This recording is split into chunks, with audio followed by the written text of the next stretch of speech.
Yes, what is going on, everybody? Welcome back to the Rugby Muscle YouTube channel and or podcast, however you're listening or watching this. It's great to have you. I'm host as always, TJ, and today we're answering the question, how strong do rugby players need to be?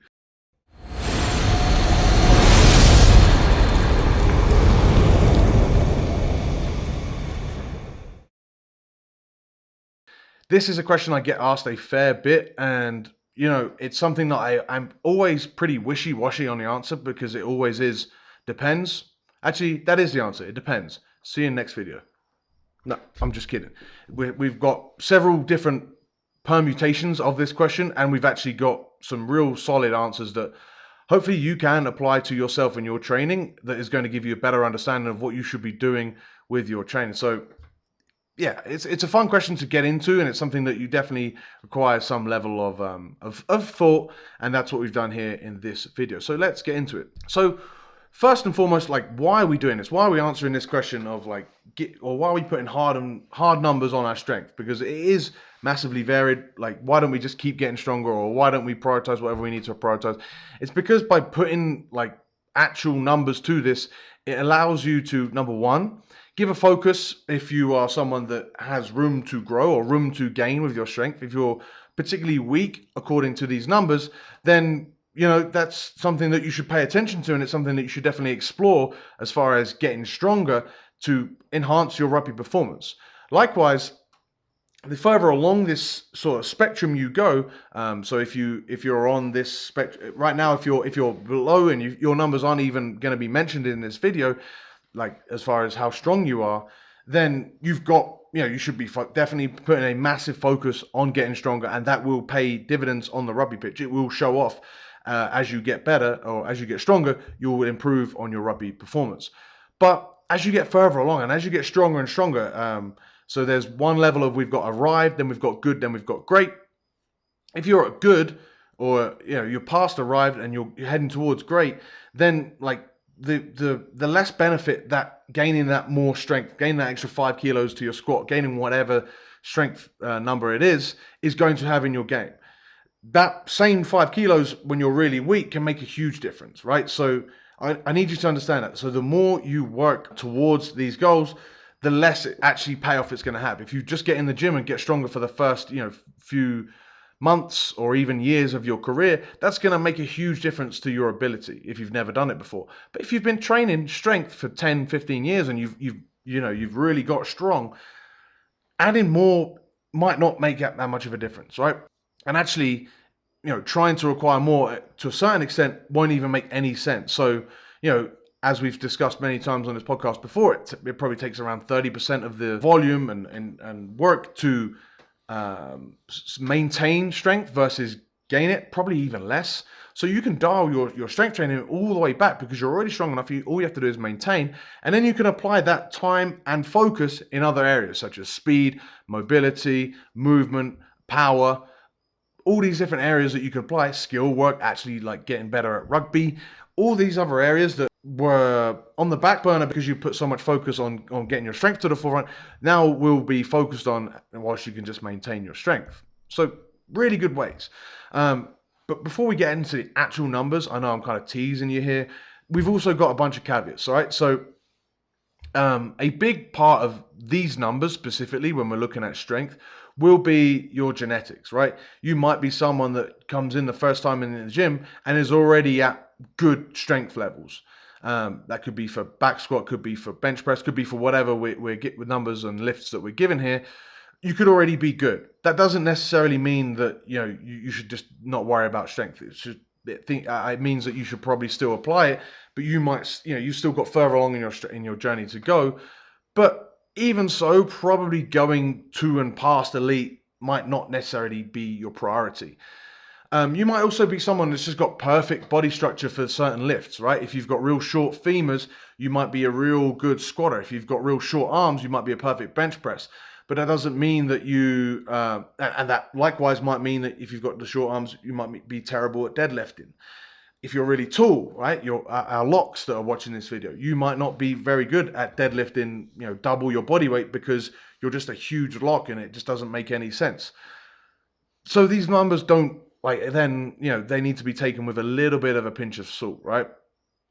Um, and also because we're doing these lifts by body weight, some positions, you might not need to do X amount of pull-ups because you're a prop, and just having lots of body weight is going to be better for you. Likewise, if you're a fly half, again, you might not need to reach elite numbers on things such as the squat because it's more about your coordination and your skill.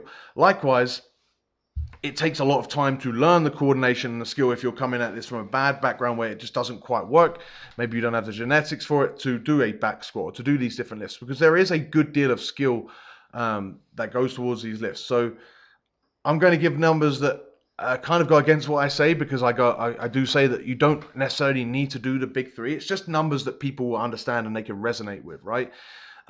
So this is just a rough guide, and you don't necessarily have to be doing any of these lifts, but they should be an idea of where you're at. I've tried to include a few of different variations just so you can sort of figure out where you might stand on this spectrum. But again, it's just a rough guide, and it's just an idea, because these are the lifts that I see most people performing in the gym. So therefore they can compare themselves and they say, okay, I need to work on this because it looks like I'm weak. But it doesn't necessarily mean that that is the case. Something else that I wanted to point out here as well is that there are a lot of elite, very elite, like top-end professional rugby players whose numbers will only be on this first line. They might not even be there. They might be really, really weak. The fact is, you're not going to see that on social media, because if you're a rugby player that's really terrible at squatting or deadlifting, like, England aren't going to feature on that on their inside line. Likewise, All Blacks aren't going to put that in their clips, or they're going to do that really funky thing that they do because they've got a weird camera guy that zooms right in so you can never see the squat depth or the amount of plates on the bar. That's probably with a purpose, because what you are exposed to on social media is going to be the strongest power lifters in gyms. You're going to be exposed to the strongest lifters in general in the gyms, because that's what they want you to see, because that's what they want to big up. You don't want to see these very average lifters doing very average lifts that are also exceptional and strong and well performing rugby players, because that just doesn't make the grade, right? That you'll see their highlights on the rugby pitch, but you won't see their highlights in the gym if they're not good. Like, there's a reason you probably haven't seen Sonny Bill smash 4 plates on the squat, because he probably can't even do 4 plates on the squat, yet he's an exceptional rugby player, right? So just understand that, if you will. But if you're on the Rugby Muscle YouTube channel, because you're probably a little bit of a meathead, you probably want to understand how to train in the gym. You're already excited and enjoy training in the gym, and you want to apply it to your rugby. So these numbers are a rough guide, okay? Hopefully you understand that. These are again, and I've used these lists because they're the easiest to access, and they've got a bit of a standard, right? So there's a bit of a standard for the form, a squat must go below parallel, etc., etc., etc. Like, if I could say, oh, you've got to do double body weight leg press, well, what angle, what machine leg press are you using? Doesn't quite work. So you could go by in your rugby training career and never use these lifts and you'd be fine. But I've used these for a guide, okay? So numbers that I would like to see for you just to have arrived, to say, right, okay, now I'm strong enough that I'm a serious gym goer, I'm a serious athlete, I'm a serious rugby player. We're looking at something quite as simple as 1.2 times your body weight for back squat, 0.8 times your body weight for front squat, 1.5 body weight for deadlift, 6 full pull-ups, 0.8 times your body weight for bench press, 0.7 times your body weight for push press. Female athletes, I would literally just take 0.2 off of all of these numbers and they would apply, and I think you'd be fine. And that's actually a rule of thumb I'm going to use. I'm not trying to be sexist here, just trying to put out the numbers for the guys that have been asking these questions. Females, if you are watching, fantastic. I would say the only difference would be probably just 1 full pull-up would be you've arrived, and we'd go from there. But otherwise, 0.2 away from all of these lifts. And these numbers just mean that you've got a good enough base that you can now start really applying yourself and considering yourself a decent enough athlete. If you haven't reached here, strength should be your 100% main priority. Get these numbers. You will keep seeing these numbers improve, even your speed, but every other vector of your rugby performance will be improved by getting stronger at this level. Once you've got to this level, then you want to start to look at other areas and potentially periodize your approach a little bit more.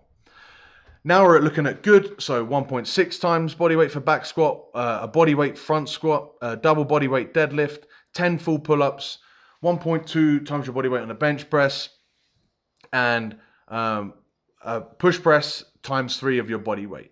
Again, if you're a female athlete, I'm looking at taking 0.2 away from all of these, except for the push press, which I would take, 0.75. So 0.75 of your body weight times 3, that would be, maybe even times 1. That would be good for push press. Again, see how this varies, and this is sort of in the air as far as like real hard and fast numbers. 5 full pull-ups as well for women would be good. Again, once you get to here, you're a little bit further along the spectrum. Now we want to be really considering our time spent doing just strength work. We want to be spending a good deal of our time at this point doing power work, transferring this strength into the speed that we want to apply it. We want to be doing various amounts of jumps, various amounts of sprint work if we have the goal to get faster. Obviously our conditioning work, but our rugby specific work will start to take a little bit more precedent here. We also want to be looking at a lot more different single leg variations, different energy systems training with our strength, so that strength isn't the only thing that we're focusing on at this point. Again, this will depend on you and where you sit at as far as a well-skilled rugby player, but now you're getting to a point where you've got a decent amount of strength, and getting stronger is going to potentially improve your rugby performance, but it's not at the point anymore where it's definitely going to pay dividends, right? If you've already got a double body weight deadlift and it's going to require you to take, a lot out of yourself to improve that deadlift, you could probably just leave it there, and you could probably focus on so many other areas that will improve your rugby performance. And if you want to know what those areas are, we've got plenty of videos down in the description or around on this YouTube channel, so make sure you hit subscribe. And we're already 12 minutes into this video, so please hit like if you're still watching at this point, because this sort of stuff is what I think is beneficial for you. It's what I'm hearing a lot, and I think that you guys want to be seeing this. And of course, hitting the like button really helps out the algorithm.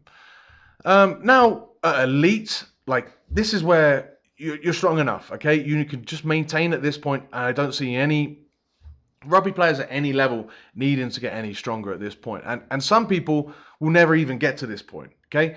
Something that you really must drive home. You could spend all your time and consider yourself a very serious strength athlete and never actually get there because you just don't have the genetics, or you don't have genetics as far as actual getting strong, or genetics as far as body structure. You might have to do different movements because you've got exceptionally long femurs and you're never going to get a double body weight back squat. That's fine, okay? I don't want you to lose weight and try and get stronger to reach this level. I want you to do other things such as reverse lunges or sled pushes or whatever it is, just going out and sprinting because you're still not fast enough for the rugby pitch. There's so many different things that you would do that would take you further actually away from these numbers, but would improve your rugby performance. Once you reach these numbers though, if you do, excellent. Consider yourself to have elite strength levels of a rugby player. There we go. Doesn't necessarily even mean that you're an elite rugby player, because there are lots of power lifters, there are lots of strong men, there are lots of strength athletes that can lift these numbers and are shit on the rugby pitch, okay? So there's so many other areas that you've got to improve to then improve your rugby. Not just talking about your skills, but we're looking at core work, we're looking at all of the conditioning work. If you sack off and you don't do any conditioning sessions, yet you're still trying to reach this double body weight back squat, or you already have a double body weight back squat and you're trying to improve it even more, that is wasting your time. That is exactly why I'm making this video. You are strong enough. You don't need to do any more of this stuff. It is not going to make any difference for you on the pitch, right? It might only make a slight difference if you were to get to these numbers and work your ass off to get to these numbers, and you would have to justify that. And that would be fine, and you could absolutely do that, but it's not 100% necessary. So I hope this video makes sense, and I hope you guys found a lot from this video. Just understand that these are just rough numbers. This is just a rough guide. But what you should see here is it's not huge. It's not anything absolutely crazy like you might have seen from powerlifters or the absolute strongest guys on on highlight videos on social media of rugby players. Like, it's not the case, right? And there's nothing to say that even some of the considered top 10 professional rugby players in the world are even at anywhere close to these elite numbers. Maybe a lot of them aren't even at these good numbers. That is just the reality of professional rugby and elite athleticism. Okay, sometimes it doesn't show itself within these lifts, but if you're someone that's keen for these lifts, here are some guidelines for you to work towards. But don't forget, making a rugby player better is not just a case of getting stronger. It's a case of all of these things. And I am going to, in the next few weeks, completely revise this, or not completely, I'm just going to make a slight adjustment to this pyramid here to explain it better, because I've changed my mind on just a few things. If you want to see that, let me know in the comments below. Let me know in the comments below also what you are working towards as far as your strength numbers. Are you someone that already is happy enough with where you're at? What are your numbers? You can put it in terms of absolute numbers, like you can use pounds if you're a heathen, or you can use kilograms if you're a normal, like well-functioning person. Let me know what your lifts are. That would be great, and then you can tell me what you plan on doing as you keep going forward. Comments below really help out the algorithm. They'll push out this YouTube channel to people that need to see this information, and that will help give you better competition, which will then help you make you a better rugby player. Win, win, win, win. Everyone's a winner. Make sure you're subscribed if you haven't done so far, and I'll see you guys in the next video and or podcast.